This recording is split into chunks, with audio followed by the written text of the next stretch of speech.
Hello, everybody. Welcome back. It's Megan here, the Healing Foods Coach. Thank you so much for coming back to the channel and for taking time out of your busy day to watch this video and my other content. I appreciate that. So it's been I know things have been a little bit different with regards to when I'm making content and how often. And for those of you who have patiently waited for this video from last week, thank you so much. I have realized very quickly, as I've settled now into my new work routine, that being able to make good videos every day is definitely not a possibility right now because I work in an office full time, which I've been loving and enjoying. So for now, these videos are going to be out every week. I will most likely be making them on a Saturday or Sunday and then uploading them on the weekends. So that's just to give you guys a heads up. And although I know you're waiting with great anticipation for each of my videos, at least I hope you are, they're going to be weekly from now on, for at least for the foreseeable future. We'll see how things go. And today is actually the 14th of December, Saturday. We are less than 2 weeks away from Christmas, people. My favorite holiday season. And so I'm excited. For those of you who are fans of the Christmas holidays, you know what I'm talking about.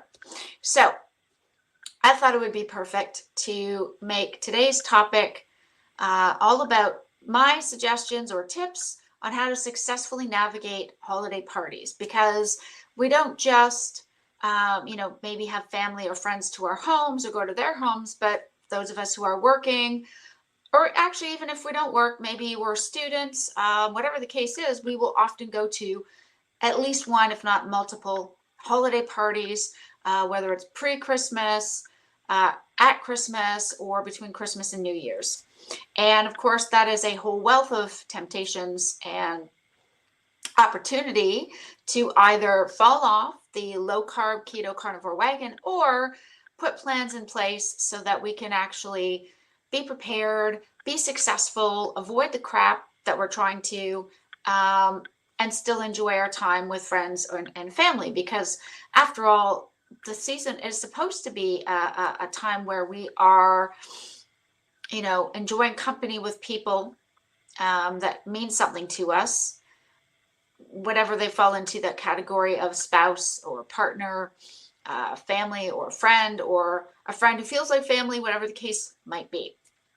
And so, obviously the focus should be having great conversations and time with the people we care about. And not so much about the food necessarily, but food often always plays a huge role, especially during this holiday season.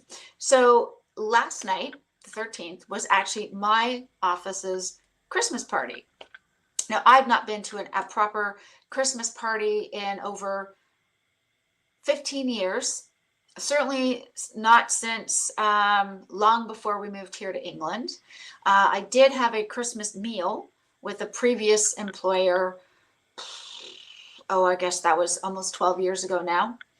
And again, that was just a meal. So we went to a restaurant, we all sat down, we pre-ordered our courses, and that was it. That was our Christmas together. I think there was only 10 of us anyways, so it was a small affair. But the big, huge parties, like you would associate with a New Year's Eve out or a larger office function, haven't done that in almost, like I said, in almost 20 years. So I was excited. Everybody was going to dress up, or at least some of them were dressed like really fancy, like full-length dresses. And other people were wearing sort of nice dresses, maybe not as fancy. So there was a range of, what was expected in dress. And I actually found this really nice, pretty pink, sparkly, sequinedy top with a really nice little skirt. That's what I wore. And it was great. What I was looking forward to is the fact there was going to be a DJ and a dance floor. And I've also not been up and gone dancing in almost 20 years. So I was super excited. They were going to give everybody drinks vouchers. You could have 4 drinks maximum at no cost. I mean, the company would take care of that.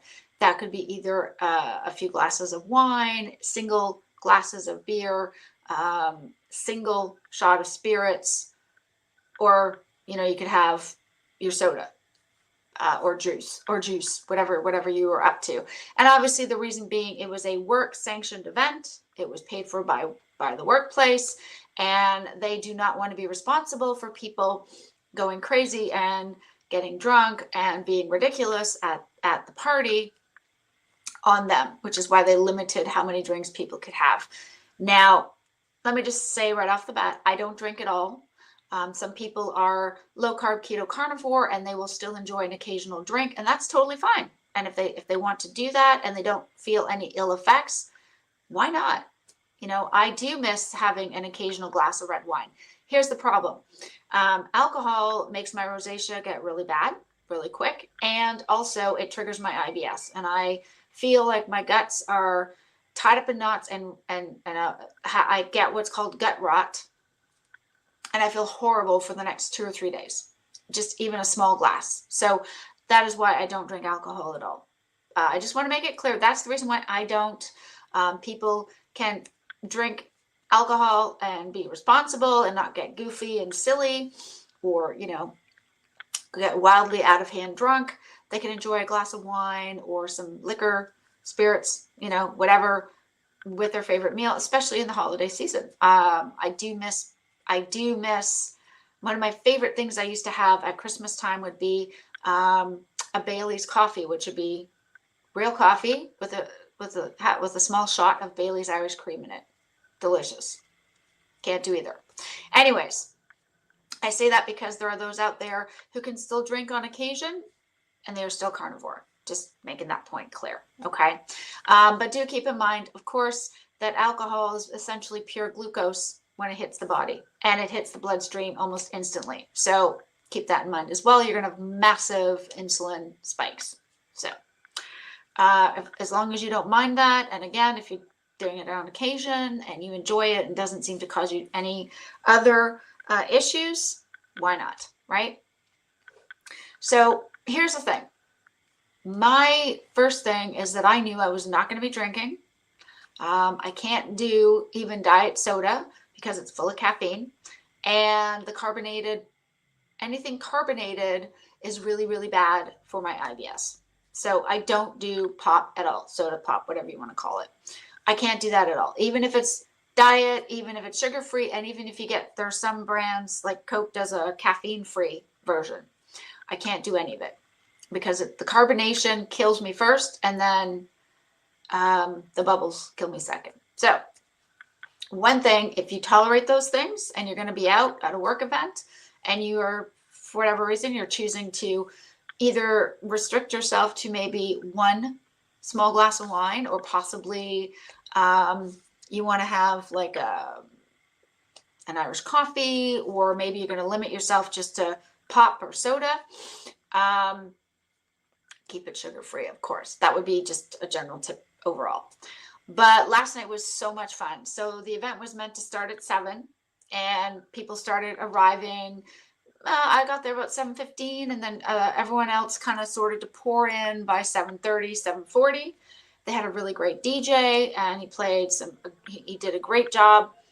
I didn't recognize any of the songs other than a couple that were older. I recognized Sweet Dreams. Now, it was a dance club version, not the original Eurythmics version, but at least I knew the lyrics to that. And of course, there was Jump Around by House of Pain. For those of you who are my age, it's like when I was going out to enjoy an evening out at a club or whatever, and that was a very, very long time ago in my teenage years, that was a hit. And this was a favorite, it seemed to be, with people even of the younger generation. So those two I recognized. Most of the rest of the music, never heard before. But you know what? I got up and I danced. I actually was able to get up and dance for almost 3 hours straight. And I had an amazing time. It was so much fun because I just went to have a good time. I wanted to hang out with my new coworkers, the new group that I trained with, and some new colleagues. And we had such a blast. And I just didn't worry about, I was literally the oldest person in the entire room, and it didn't matter. It was just so much fun. And so for me to be at this stage of my life, I know I've shared so many times about how healed I've become by eating the way that I do, which is carnivore. This is just one more step. I was actually able to get out and dance and be on my feet for almost 3 hours solid, and I had such a great time. And I did eventually leave around 10 because I was getting a bit sore. And I didn't want to be out super, super late. That's just where I'm at in life these days. All the younger people, I think, were planning to go to the after hours clubs. I was like a 1.5 mile walk from home, so I just walked home, enjoyed the evening on my way back to the house. But I had such a fun time, and no regrets, no silliness, no drunkenness, no craziness, none of that. But as far as food-wise, I would suggest, if I may, the biggest tip I can offer is, unless you're going to an actual meal and you know what is being made. So, if you're going with your work and you've had to pre-select your menu options, well, then in that case, you can obviously choose the most carnivore, keto-friendly options that are available, and you know that you're going to be okay choice-wise. Nothing worse than getting to a restaurant and looking at a menu going, I can't eat any of this, right? But if that isn't the case, if you're going out to a party atmosphere like I was, they said there was going to be finger foods, but in my experience, finger foods are virtually almost never carnivore, keto, or even low carb friendly.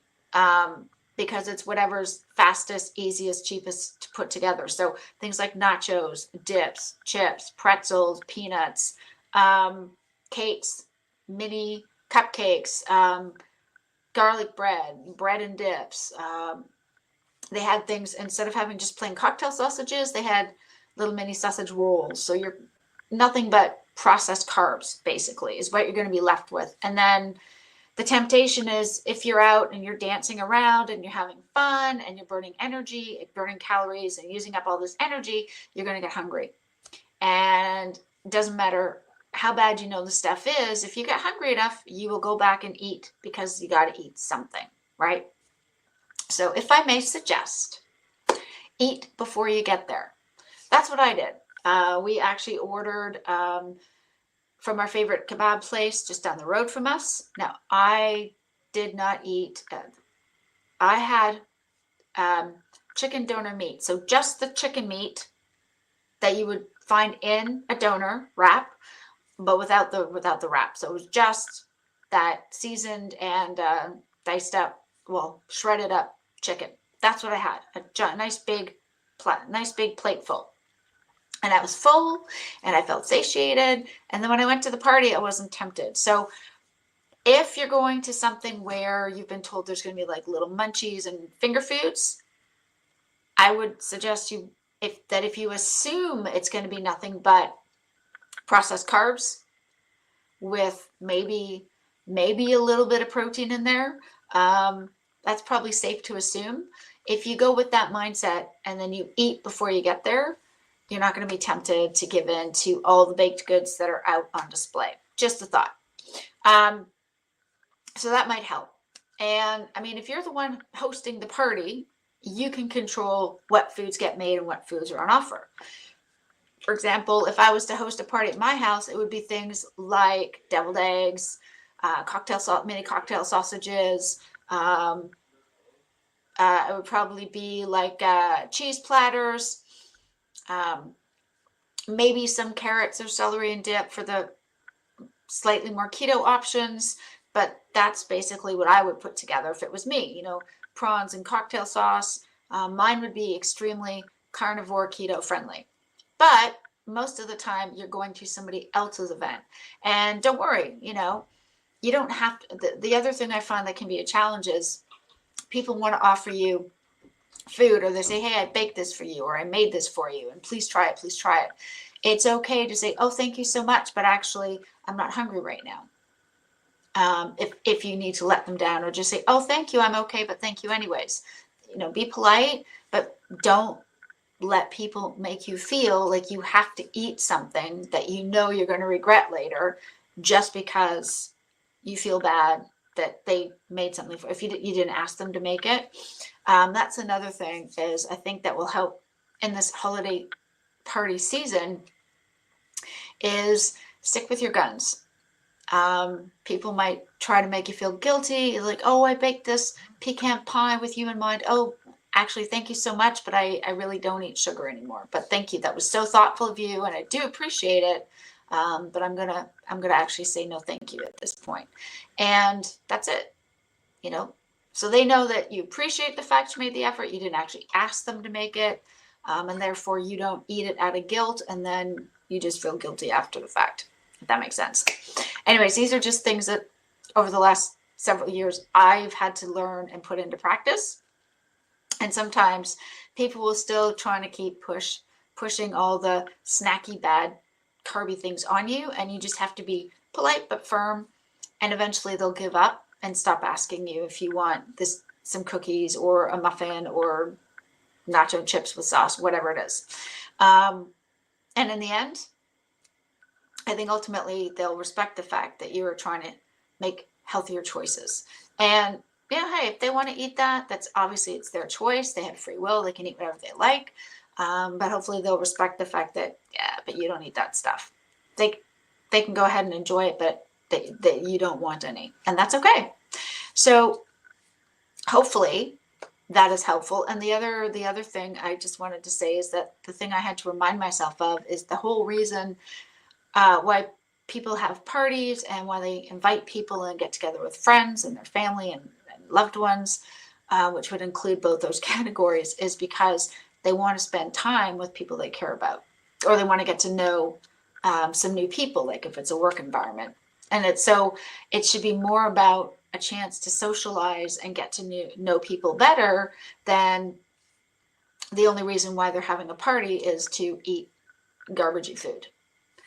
The garbagey food might be there as a secondary point, but I don't know. I had to learn that the whole point of the party and the season was to have fun, and outside of, say, a work environment, or get together with loved ones to spend time and then not worry so much about the food, right?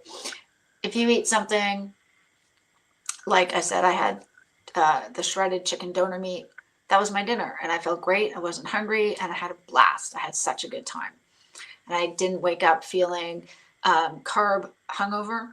I didn't wake up regretting choices of what I might have eaten, but I'm glad that I ate what I did, and I had a great time. I left when people, when I left just after 10, there's a few others who left as well. You know, they had young kids at home, so they were on the way out. And after 3 hours, I was good. I had a good time. I had fun with my colleagues. I could see some of them were getting quite silly and sloppy with the alcohol, and that's not my scene. So I just said, hey, have a great night. See you guys Monday, and headed home. And that's okay too.